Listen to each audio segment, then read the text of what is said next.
Hello, everyone, and welcome to this week's episode of Recovery Talk. Today, I'm very lucky to be joined by the wonderful JD Ouellette. She is a fellow eating disorder recovery coach, specialized in FBT, family-based treatment, and working with the parents of children with eating disorders. I really enjoyed having JD on for this conversation. We are debunking some unfortunately very ingrained myths that society have about parents' role in their child developing an eating disorder. And we're also talking about the parents' role in recovery and how parents can be very valuable allies in eating disorder recovery. We're also talking about the importance of food first and the importance of reaching someone's set point weight range in order to reach full recovery. I hope you guys will enjoy this conversation as much as I did. So yeah, let's get into it. Okay, so thank you so much for being here. And maybe you could start with introducing yourself and just say a bit about your work and what you're doing and also how you got into doing what you're doing. Yeah, thank you. And thank you so much for having me. I'm JD. I live here in San Diego, California, in the USA, and I am the mom of four children, the youngest of whom developed anorexia at 17 in what is our year 12. Very sudden, very precipitous. We had no idea that the genetics for this were in our family. She had the temperament that we now know is sort of prone to this. And we were incredibly lucky that we live very close to UC San Diego, which is a top research and treatment facility in the US. And so I was an educator, a teacher at the time, and sort of a lifelong educator in any venue.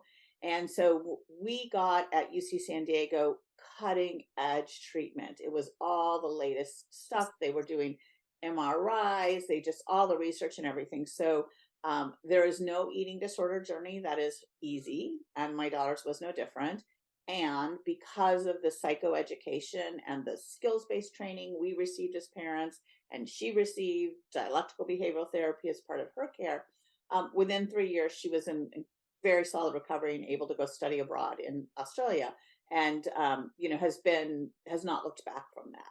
So when I got involved in parent communities online, I was instantly horrified by all the things that people were listening and following that were not at all based on evidence. So that really ignited a passion in me to become that educator. I always have to shout out UC San Diego for saying, like, come to our conference. Here, go to this conference with us. Do you want to speak with us? And really starting me off on that journey. And so ultimately in 2019, I left working in education and developed my private practice as a family coach for families who have a child going through eating disorder to augment a treatment team. And then in another sort of professional highlight of my life, January 2020, I was one of the first employees at Equip, which was a virtual online treatment center built to deliver FBT with the addition of family and parent mentors. So I built that mentorship department, and I'm now their director of lived experience. So just a huge fan of making sure. I believe that almost all parents want to do the best thing, that this is the hardest experience most of us will go through. I will say personally, as a parent, I provided end of life care to my mother and sister who died of cancer at relatively young ages, and this was exponentially harder. And it's possible. So that's I want to give people hope and tools. One thing you mentioned was that you enter these online communities aimed to support parents of children of when their children have eating disorders, and that you were quite horrified about a lot of what you saw, right? And I think I can imagine what you saw, but I'm going to ask you anyways. What kind of content did you see online? What kind of myths do you find are very persuasive around the role parents have in an eating disorder? Yeah, so one of the ways I describe it to people as like it's information from 50 years ago and what we thought then, right? And so if you've done any looking into this, you're sort of familiar with the Hildebrand golden cage sort of thought process, and then Salvador Minuchin, who actually did some really amazing things for the field, um, videotaped his sessions. And then from what he saw in those sessions, which was moms trying to push their kids to eat and dads who were sort of like checked out because they were in fear, he made the assumption that those families caused eating disorders, not that that was how those families were behaving in the crisis of an eating disorder.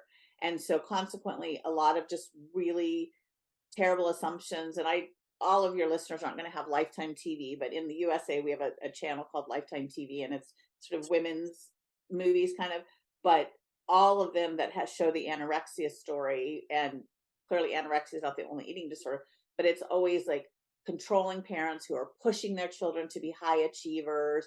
And then the narrative is she couldn't control anything in her life, so she chose to control her food. And, just pretty much everything about that narrative is wrong. And so, one of the things, and some of this happened actually, why I was doing this, right? My daughter had DNA in the Anorexia Nervosa Genetics Initiative, as did my mother in law. And even as I've been doing this, right, we've been learning really a lot. And we now know that anorexia in particular is definitely genetic. It has metabolic components we were unaware of. So it's a whole lot more complicated than just sort of like controlling family, right? And then I always want to put in a note about the temperament and sort of that overachiever stereotype with anorexia. It's not that we were pushing them to do that stuff. It's just like hard to stand in their way because those are the kind of people that they are. And I also want to be clear that I've never met a person with any eating disorder, and we're talking mostly about my experience with anorexia, who wasn't like the coolest human being with the ability to go on and do the most phenomenal things. And so I'm a huge fan of the temperament based treatment, sort of letting folks know that of all those traits you have, there's a good and there's a light and a dark side, and the eating disorder has hijacked it for darkness and illness and isolation, and you can take it back and you can harness that for wellness and growth and a wonderful life. I really love what you're saying that we're essentially taking the traits that become, I guess, pathologized with that overachiever perfectionism, saying that, yeah, you know what, but you can use that, you can achieve good things, right? Rather than the eating disorder, right? And what you mentioned there, I see this myth over and over and over. And it frustrates me because, like I said, there's a huge research gap, right? A lot of the research, again, it's like decades and decades back in time. And in other arenas of psychology, we look back at the research of our outdated beliefs about certain things, and we're like, that was just a silly belief, right? But with eating disorders, a lot of these things have almost just become accepted as truth. And I think there is a lot of what you, when you mentioned that experiment with the families and like the father checking out, the mom trying to get their child to eat. There's a lot of this stereotype around, overprotective mothers. But I'm also thinking, how would a mother react in that situation, right? And a lot of what is essentially a very understandable response from a parent then gets used as evidence, like this is just dynamic, right? Yeah. And I think that is probably one of the most frustrating myths I see about parenting and eating disorders, is this idea that it is the parent's fault, right? That essentially it is something the parent did or said. And I think that eating disorders, they're so difficult to understand that very often when us as human beings, we can't find it doesn't make any sense to us. So we find explanations, right? So we think, oh yeah, it must be because trying to control this or trying to do that, or the parent said or did that. And parents spend so much time endlessly ruminating, oh, it must be when I said that, or was it when I said that comment? And it's like, nobody's perfect, right? You may have a genetic vulnerability that you got from your parents, but it's not necessarily, eating disorders is not caused by bad parenting. Very often what I see as a coach is that my clients will very often have amazing families that are so supportive, and very commonly clients will describe and say that my family is my biggest support in my recovery, right? Of course, there are people with eating disorders and dysfunctional families, but you see that not everyone with a eating disorder has a dysfunctional family, and not everyone with a dysfunctional family has an eating disorder, right? Absolutely. And I would say that there will be a segment of any population with an illness, with childhood cancer, with childhood diabetes, with cystic fibrosis. There will be a percentage of families in any group that are range from unhelpful to toxic. And that's not unique to eating disorders. Yeah, people do have a tremendous amount of guilt. I will say one thing that was really helpful for me, you mentioned controlling, right? When I was a high school teacher, I had question authority painted on my wall. I come from hippie stock. Controlling is not my thing. And so, and my kids were actually what we would call in the US, you'd probably call it normal in Norway. In the US, we call it free range, which is they were allowed to like do a lot of stuff without supervision at younger ages and that kind of stuff. So, one of the things that I think was beneficial to me was that I intuitively knew the moment my daughter got an anorexia diagnosis after, and she had very strong anosognosia or not understanding what was happening. I immediately had this epiphany. Oh, all that stuff is wrong because that's not us. So clearly that's not what causes it because we're not those people. So that was, I think, helpful. And I once, you could tell I talk about this stuff a lot. I was once in line at the grocery store in a long line, chatting with the person, whatever. I don't even remember how the conversation came up. And I said that my daughter had anorexia, might have been all the stuff in my shopping cart. And she said, "Why are you telling me you're a terrible mother?" And I said, "Because I'm not a terrible mother, and everything you know is wrong." Yeah, that is, I think that kind of sums it up. Everything you, or like most people think they know about eating disorders is often wrong. And there are certain stereotypes and ideas and, you know, cliches almost about what it is about and what it's caused by that just gets repeated so often that people take it as truth. You know, you hear something enough times, you just, oh yeah, that's just how it is, right? But I think that there are these, again, there's so much of a genetic and biological and components to eating disorders that we don't really know about because we're still stuck on, you know, looking endlessly analyzing family dynamics, which hasn't really taken us much further. Oh my gosh, like standing ovation for that comment. I tell people that, you have to think about it in the context that the only thing that has shifted recovery rates has been a focus on what I call food first and family empowerment. And I think that came in as FBT. And I don't think that has to strictly be FBT. I think of it like there's an umbrella of food first, treat the symptoms, resolve the nutritional aspects, and bring in a support circle, very often family. And that as time goes on and that becomes the accepted view, we'll have multiple approaches that incorporate that. That takes us on to something that could be quite important to cover, and that is FBT. So, for those of you who aren't familiar with the term, it stands for family-based treatment. So, maybe it could be good if you could explain a bit about what FBT is, and also just how does it work? Yeah, so FBT, which came out of the Maudsley method at the Maudsley Hospital in London, and I feel very lucky to know some of the architects of the origins of these things. And so, what it first acknowledges is that I'm going to use the way I explain it. You can't therapize a malnourished brain, right? So we first recognize that we have to resolve the symptoms, the biological symptoms of the illness. So symptom first treatment, which requires in any eating disorder from ARFID to binge eating to bulimia nervosa to anorexia nervosa, all of them, nutritional rehabilitation, quite often with weight gain attached to it. So we are first resolving that symptom. We are also recognizing that in the brains of someone with an eating disorder, and my favorite researcher, because I'm so nerdy, I have a favorite researcher, is Dr. Guido Frank. And I love all my other researchers, but he's my favorite. Because he once told me if we were naming anorexia today, we would call it brain reward center malfunction disorder. And like, right? And so, in order to resolve this malfunction, unfortunately, the thing that you have to do is people have to confront the most terrifying and very reasonably terrifying to them, the act of eating, like 6 times a day at high calories, at high fat levels, and those sorts of things. And it's largely impossible for a person to do that on their own. The eating disorder itself doesn't want that to happen. And it's just terrifying. And so we take the healthy people in the ecosystem. We ideally give them a lot of skills training on how to do this in a compassionate and insistent way. And then we feed our children. And when I say children, I'm really talking about any age. I've seen FBT work up to age 26. I've actually seen partners do some form of this through boundary setting. But so in the first phase, we're resolving all those symptoms. We're getting rid of the malnutrition. so that then the person can become in a place to participate in their own treatment. So generally families are doing that. That would be phase one, the sort of acute phase.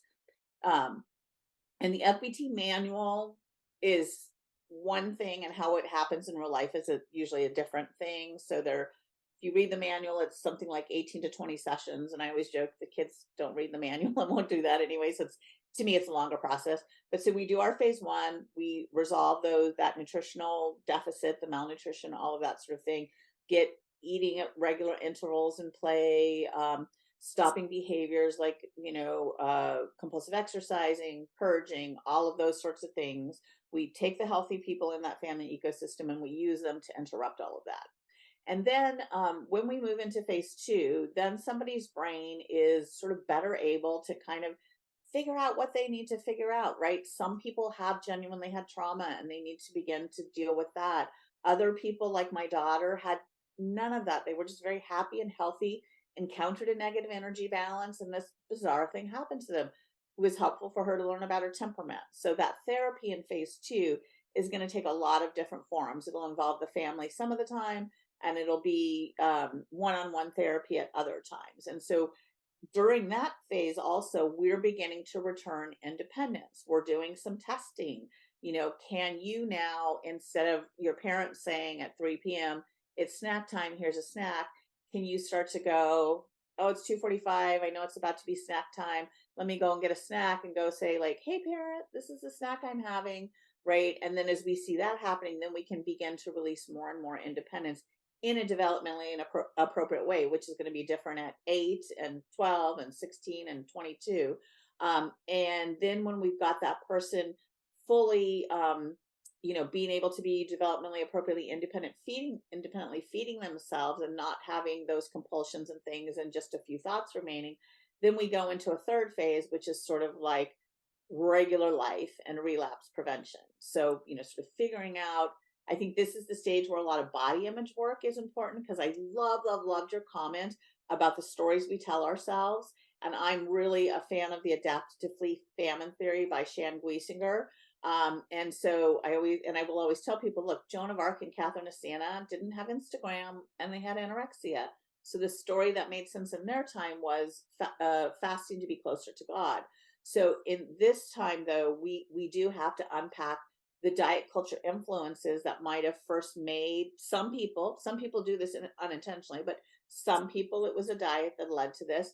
And then we also, in order to keep people in recovery, have to unpack all of that and really like strengthen them against the relentless culture that they're going to face. And so that process, ideally, I think, and we do in the work that I do with Equip, that's a year-long process. And letting folks know body image is the last thing to resolve itself. For my daughter personally, she needed 10% more weight than she was supposed to, air quotes way. That was a big piece of the picture. And also, again, letting people know throughout this process, like, you didn't do this, you didn't cause this. It's a very bizarre thing that very often is egocentric. So society is reinforcing it, like, oh, yay, you strong willpower. Oh, yay, you restricted eating. Oh, yay, you exercising all these hours a day. Like, aren't you living the health dream, right? So like getting rid of all of that and then helping them identify what for me is a healthy life that will help me stay in recovery and fulfill the promise of my like beautiful brain. So that's how I describe FBT to people. That is a very good explanation. And I love this.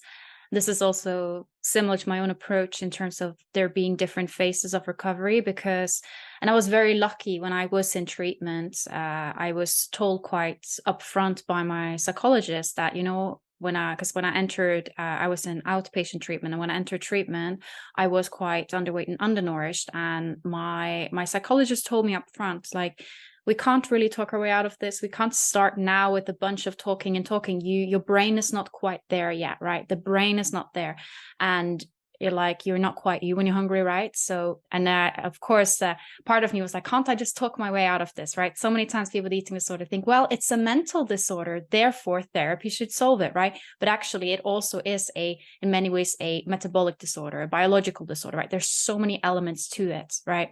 So I think that is yeah, it's just such an important element, and that there are different phases of recovery, but at the end of the day, you have to eat your way out of it too. And then that doesn't, and I think this is a common thing. People say, oh, well, shouldn't you work on the underlying issues? Yeah, if there is any, first of all, and I think this is important. So many times I hear an eating disorder, there always is trauma behind it. There always is, right?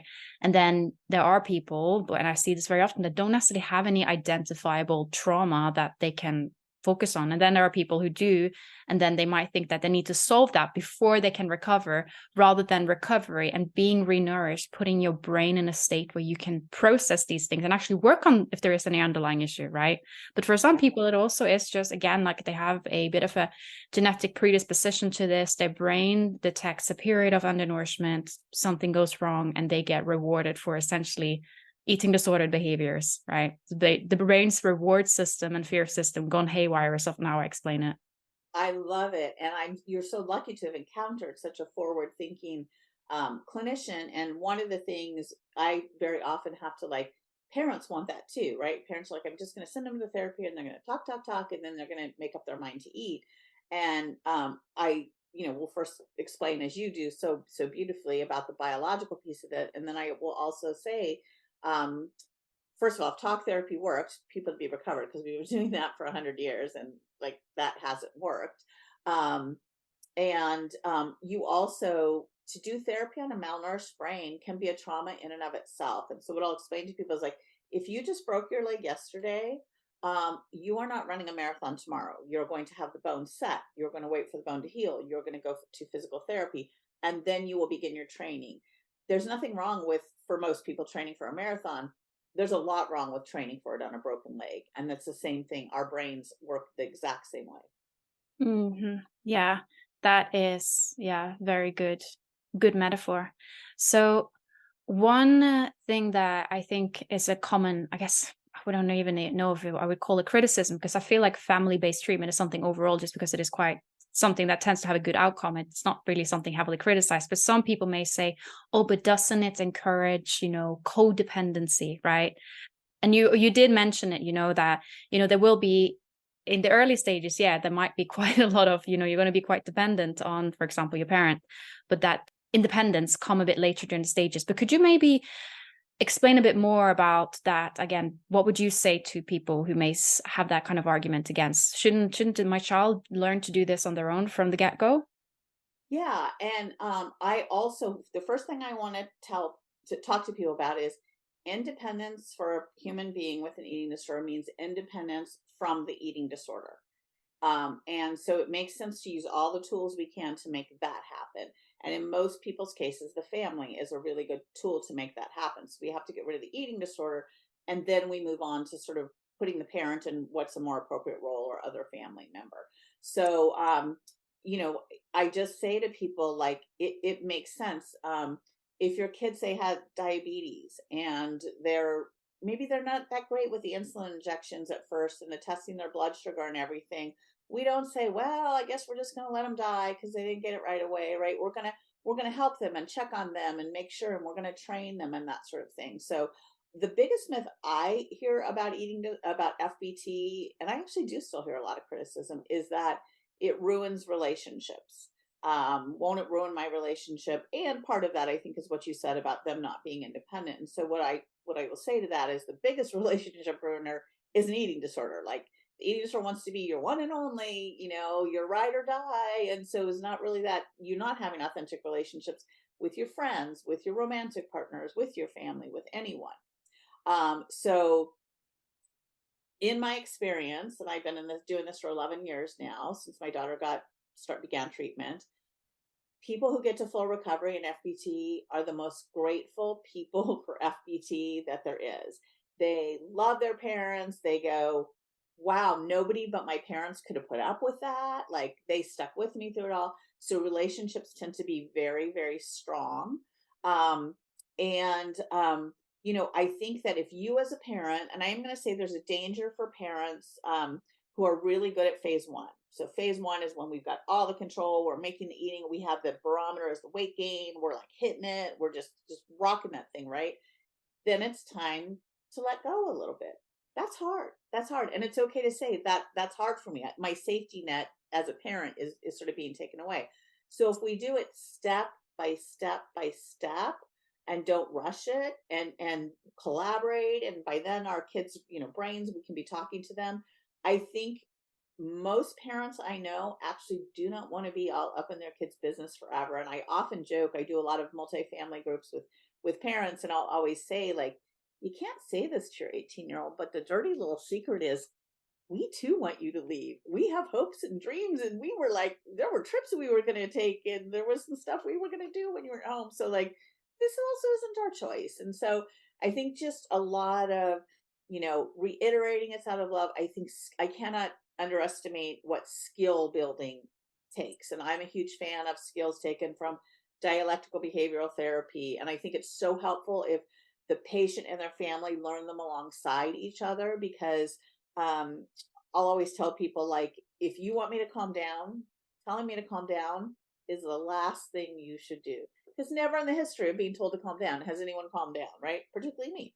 So instead, if we have DBT skills and our kids do, we can say, you saw a picture on Instagram and all your friends are somewhere without you. And I see that that's really, you're getting very emotionally dysregulated and you're in some pain over this. I'm wondering if we could together do a check the facts skill. And, would that be okay? And then, sort of maybe check the facts. Like, I had to pick you up early for a dentist appointment. And so you weren't there when they made those plans. And have you ever been somewhere else without one of the people in that group? And what were those circumstances? And that's just a lot better than saying to someone, use your skills. And I'm also a huge fan of emotion focused family therapy, or EFFT skills, with a lot of validation. And I think it's mind blowing for a lot of families to learn you do not have to validate the truth of what someone is saying, because very often the eating disorder filter is saying something that's either not true or only partially true. You don't have to validate or get into a discussion about whether that thing happened or didn't happen. What you can do is validate the suffering they're in that moment. I can see this is causing you a lot of pain. I didn't say whether it was true or not. I just said what I can see. You're in pain. And I really want to encourage everyone to take the word but out of your vocabulary, because but is a very invalidating word. So I can see you're in a lot of pain over this, and it's really important we finish this meal. How can I help you with that? Do we want to watch TV while we're doing this? Do we want to play a card game? How are we going to get through it? So loving and firm, I think, is really helpful. And when we get those skills and everything, families, in my experience, that get really good care end up uh, tighter, closer together, more supportive, and not in a toxic way, but just in a, like, we know we walk through fire together. And when my daughter, who is about a year and a half away from being an FBT therapist, she's 28, married with a baby now. When she and I ever speak together, she always says, as the final sort of thing, look, bottom line, if I relapse when I'm 50 and my mom is 80, my mom's got me, because my mom's always had me. And that's not toxic. That is what families are for. That's so wonderfully said. I think that this thing with supporting someone with an eating disorder, for example, around their dinner table, this is something where a lot of people kind of get wrong. And I don't want to say that in a way where because I don't want people to walk on eggshells either, right? But equally, that can be a difficult one, because parents often, they want to support their child who is clearly in pain, but they don't want to give fuel to the eating disorder by saying, oh yeah, of course it makes sense, you're terrified of that slice of bread, right? And as a result, they think that maybe just kind of, why are you feeling that way? Invalidating it's going to help, because they feel like if they are saying, oh yeah, of course, like that, they're fueling the eating disorder. But actually, you can validate someone's emotion without saying, yeah, your fear makes sense, it makes rational sense, right? I think that is a very important distinction here that you made quite wonderfully, right, about acknowledging someone's feelings because they feel what they feel, but that doesn't mean that you're agreeing with eating disorder, right? It just means that you're supporting them. Yeah. And I found it helpful to know, again, UC San Diego, very cutting edge. My daughter's done a ton of MRI studies for them. One thing in this brain reward center malfunction disorder they see is that when someone in an active eating disorder eats, the anxiety portion of their brain lights up, where for most of us, it's the pleasure center. So if eating causes you anxiety, most of us are programmed to avoid anxious situations. We're now learning a lot about just anxiety on its own, that it's actually exposure, not avoidance, that works. And also, I think it's really helpful. I envisioned um, my daughter 6 times a day having to eat a plate of snakes and spiders, and how would I react to a plate of snakes and spiders? It would not be pretty, right? And people have different ways. Some people go into fight, some people go into flight, some people go into freeze a little bit more. My daughter was a flight and fight sort of person. And so a lot of emotion dysregulation there, and a lot of me having to understand that the name calling, the all that kind of stuff. And we actually ended up with like holes punched in walls. That was the eating disorder, just being in panic mode, like a rabid animal. And so you're not going to scream at a rabid animal because then it's more likely to bite you, right? Instead, you're going to be like, speak very softly and be very calming. And when you sort of learn to do that, and the reaction is the reaction, it's scary for them, right? And so when you can sort of validate, like, I can see this is scary and we have to do it, and just like, how can I help you? And at the same time, you as a parent are building up your skills, you're learning. Like, one thing it was important for me to learn is that it can be really helpful in the early days to literally coach every single thing. Pick up the fork, pick up the fork, pick up the fork, pick up the fork, stab the bite, stab the bite. Feels very infantile. My daughter was like 17 and 18 years old. It felt ridiculous, like a toddler. And it's what worked, and it was what's supportive. It wouldn't be supportive for me to expect her to just do it on her own. And the same thing with supervision. Parents will often ask me, well, I found like hidden food in her room, or that, or he's like, I looked at his backpack and it's full of his lunches. I always say, well, first of all, your kid's not an idiot. They pass lots of trash cans to put the food somewhere where you would see it. And so I really encourage parents, when you see that, to say, because they always say, should I confront them? And I was like, it's not confrontation. You say, hey, I cleaned this food out and I really want to apologize that you need a higher level of supervision than I'm providing. So I'm going to do my job a little bit better now, and I'm going to supervise you more fully. Because I think there's so much shame attached to the behaviors that are compulsively done. As a parent, the last thing you want to do is judge or shame your kid. And that's a very different thing from, you want to interrupt it, but you must interrupt it without blaming them, because their behaviors make sense in the context of what's happening in their brain. Yeah, I think the separation between the person and the eating disorder can be helpful here, right? That actually it is the eating disorder is kind of making someone act in ways that they normally wouldn't, right? Not saying that justifies someone being awful in a rage moment, but it explains it sometimes, right? Well, behaving outside your values. And I think Yeah. that that's a really good, the externalizing, like you talked about, and then, sort of being able to say that, to just to know that that's not your kid. I don't know how PG 13 you are with this, so you can cut this if you need to, right? My daughter's anorexia had a nickname for me that was very shocking, and it was quite a showstopper. And it was motherfucking controlling cunt. And so, first of all, the controlling piece was, again, like I said, that like horrifies me for anyone to consider me controlling. And then the C word, I always have to tell the Brits, it's a very bad word in America. We do not call people that. And I'd never heard it spoken aloud before, right? And yet, if I got myself sidetracked to like deal with, you don't speak to your mother like that, that's not helpful. I started to think of it as a pressure cooker, and all pressure cookers have a steam release valve. And so what that was happening, that was steam release coming off, so her own brain didn't explode. And so one of my, like, the things that I said to get myself through was absorb vitriol, radiate love. Absorb vitriol, radiate love. And in the end, that's like my badge of honor. My friends and I like joke about it. Someone once made me a necklace that said MFCC, and I have 4 kids. So people would go, oh, that's your kids' names. I'm like, no, it's not. This is what it stands for. I would wear it to eating disorder conferences. And a lot of times it just helps to sort of think of it as, a toddler. Like, a toddler can really resist you holding their hand in a parking lot, and they can cry and scream and try and pull away. And you're still going to hold their hand, because you're not going to let them get flattened by a car. Mhm. And people's brains have been hijacked, and we can get their brains well, And I think it's cruel to leave them to do it alone. I just think that's expecting way too much from someone. And we've got like 100 years of evidence that doesn't work. So nobody starts out perfectly. I think it's, again, the skill building for families. I think that's why family support for family coaching is so wonderful. I love, sort of recovery coaches for who are not therapists. It's like a different thing. To be a therapist is to do a specific kind of work, and to be a recovery coach is to say, I remember it. It sucks. You got to do it because this is how you get your real life. And like, here's some things that worked for me. We want to talk about a few of them, and maybe some of them work for you. And also I tell parents as well, and I think this is true for people in recovery from an eating disorder, it's not going to be perfect, right? It's not going to be perfect. And in fact, for many people, part of the temperament tied up is perfectionist. So we're actually trying to move away from that. So um, every lapse is not a relapse. Sort of every wobble doesn't have to not, take you down with it.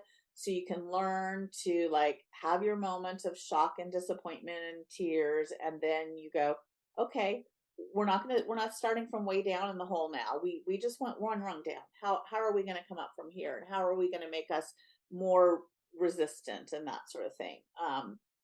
And I think as we were talking and emailing it, you asked a question. You had a really good point about sort of like quasi recovery and full recovery, and how does weight impact that. And my daughter lived in quasi recovery for about 6 months, and that was the weight that was set by very amazing clinicians in line with a lot of data. I do not fault them at all. Her dad and I, my husband, we really mourned that our daughter was a more rigid, more anxious, less fun version of herself than she had been before, and lacking what I call her essential sparkle. And we were, of course, incredibly grateful that she was not actively dying. We also, now we joke about this as the time period where she could go to any restaurant in the world as long as that restaurant served a chicken Caesar salad. And, we were, from the greater world, sort of had that narrative of you never get fully well, you fight this forever, this is recovery sort of thing. One thing led to the next. It's too long a story to tell the whole thing here now. And she wheels fell off the bus because that sort of white knuckle recovery isn't sustainable. She got a little bit more treatment, just about 8 more weeks. She gained a little more weight during that. Then we've been on a big family trip.